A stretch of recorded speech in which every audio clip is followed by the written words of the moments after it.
بسم اللہ الرحمن الرحیم۔ السلام علیکم خواتین و حضرات، علی وقار قادری اپنے یوٹیوب چینل پہ آج ہم جس موضوع پر بات چیت کریں گے نہایت اہم موضوع ہے، ہر گھر کا مسئلہ ہے، لیکن افسوس یہ ہے کہ ہم وہ نہ بات کرنے کو تیار ہیں نہ مسئلہ بیان کرنے کو تیار ہیں۔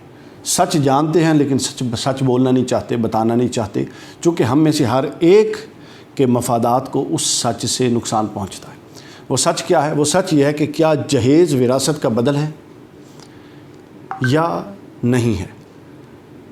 جہیز کو ہمارے معاشرے میں وراثت کا بدل عملاً سمجھا جا رہا ہے، کہے گا کوئی نہیں، زبانی کوئی نہیں کہتا، لیکن عملاً سمجھا جا رہا ہے، جبکہ حقیقت یہ ہے کہ اللہ کی نظر میں، اللہ کے رسول کی نظر میں جہیز جو ہے وہ وراثت کا بدل ہرگز نہیں ہے۔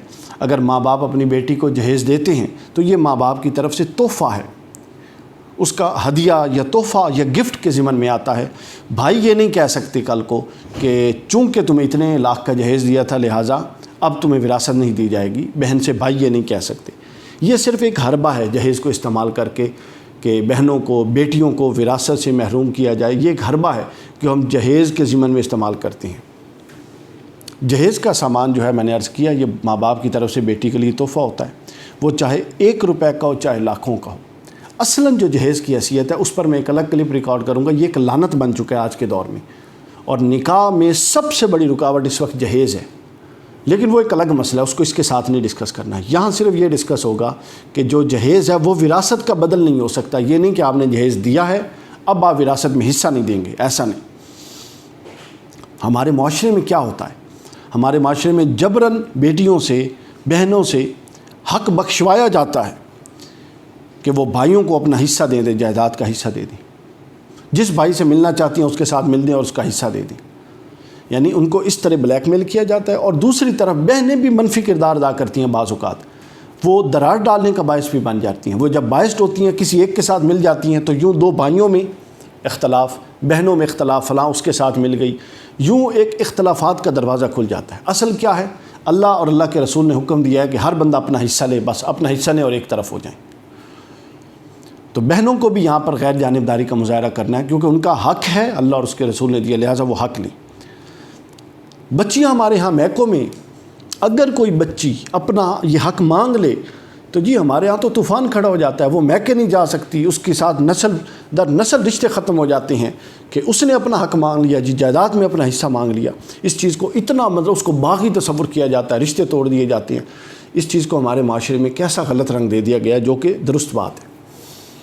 قرآن مجید کا اس حوالے سے موقف سن لیں۔ قرآن مجید نے کہا، سورہ نساء آیت نمبر 7، اللہ رب العزت نے فرمایا، بسم اللہ الرحمن الرحیم، للرجال نصیب مما ترک الوالدان والاقربون وللنساء نصیب مما ترک الوالدان والاقربون، کہ مردوں کے لیے حصہ ہے اس مال میں جو ماں باپ اور قریبی رشتہ داروں نے چھوڑا، اور بالکل وہی لفظ ہیں، صرف رجال کی جگہ نساء آ گیا ہے، اور عورتوں کے لیے حصہ ہے اس مال میں جو ماں باپ اور قریبی رشتہ داروں نے چھوڑا۔ اور پھر اللہ نے تنبیہ فرمائی کہ مما قل منہ او کثر، بے شک وہ مال تھوڑا ہو یا زیادہ ہو یہ میٹر نہیں کرتا، بس حصہ ہے تو دونوں کا حصہ ہے۔ یہ شریعت نے، قرآن مجید نے واضح کر دیا۔ اور اس حوالے سے حضور نبی اکرم صلی اللہ علیہ وسلم کی حدیث بڑی سخت وعید، حضور نے فرمایا، صحیح بخاری حدیث نمبر 2288، حضور نے فرمایا، حضرت سعید بن زید رضی اللہ تعالیٰ عنہ سے مروی، فرمایا کہ جو کوئی کچھ زمین ظلم سے چھینے گا تو 7 زمینوں کا طوق اللہ قیامت کے دن اس کی گردن میں ڈالے گا۔ پھر حضرت ابو سلمہ سے روایت کہ حضرت ابو سلمہ کا اور عبداللہ بن عبد الرحمن بن عوف کا آپس میں کوئی معاملہ ہو گیا، کچھ بعض لوگوں کے ساتھ زمین کا جھگڑا، تو حضرت ابو سلمہ یہ کیس لے کر حضرت سید عائشہ صدیقہ رضی اللہ تعالیٰ عنہ کی خدمت میں آ گئے۔ تو سید عائشہ سے یہ بات کی گئی تو سید عائشہ نے نصیحت فرمائی۔ آپ سنیے نصیحت کیا ہے۔ آپ فرماتی ہیں کہ ابو سلمہ، کسی کا ناجائز حق مارنے سے، ناحق زمین لینے سے بچے رہنا، کیونکہ میں نے آقا سے سنا ہے کہ جو شخص ایک بالشت، یعنی اس ایک بالشت جتنی زمین ظلم سے لے گا اس کو 7 زمینوں کا طوق پہنایا جائے گا قیامت کے دن۔ صحیح بخاری حدیث نمبر 2289 2289۔ پھر حضرت عبداللہ بن عمر سے روایت، حضرت عبداللہ بن عمر فرماتے ہیں کہ حضور نے فرمایا، جو شخص ذرا سی زمین بھی ناحق لے گا وہ قیامت کے دن 7 زمینوں میں دھنسایا جائے گا۔ صحیح بخاری حدیث نمبر 2290۔ پھر اسی طرح مشکات شریف میں حدیث پاک حضور نے فرمایا، حضرت انس راوی ہیں رضی اللہ تعالیٰ عنہ، حضور نے فرمایا جو شخص اپنے وارث کی میراث کاٹے گا، یعنی جس کا حصہ بنتا ہوگا اس کو شفٹ نہیں کرے گا، تو اللہ تعالیٰ قیامت کے دن اس کی جنت کی میراث کاٹ لے گا اس حساب سے۔ آخری بات جو میں نے اس زمن میں کرنی وہ کیا ہے، اب اپنا حق لینے پر ہمارے معاشرے میں ایک تماشا بنا دیا جاتا ہے، اس لڑکی کو باغی قرار دے دیا جاتا ہے اور نہ جانے کیا کچھ کہا جاتا ہے۔ اس پر بھی سن لیں کلیئرٹی، ہمت کریں، اپنا حق لینا یہ لازم ہے، یہ واجب ہے، یہ فرض ہے آپ لوگوں کے لیے، آپ کا حق ہے۔ اللہ کے رسول نے جب آپ کو اختیار دیا تو دوسرا کون روک سکتا ہے؟ صحیح بخاری حدیث نمبر 2316، حضرت عبداللہ بن عمر رضی اللہ تعالیٰ عنہ آپ سے مروی کہ حضور نے فرمایا کہ جو شخص اپنا مال بچانے میں مارا جائے وہ اللہ کے ہاں شہید ہے۔ تو وہ اپنا حق لینے میں کوئی یار نہیں ہے، اپنا حق لیں، اس غلط فہمی کو ذہن سے نکال دیں کہ جہیز کبھی بھی معاشرے کے جہیز کبھی بھی وراثت کے مال کا بدل نہیں ہو سکتا۔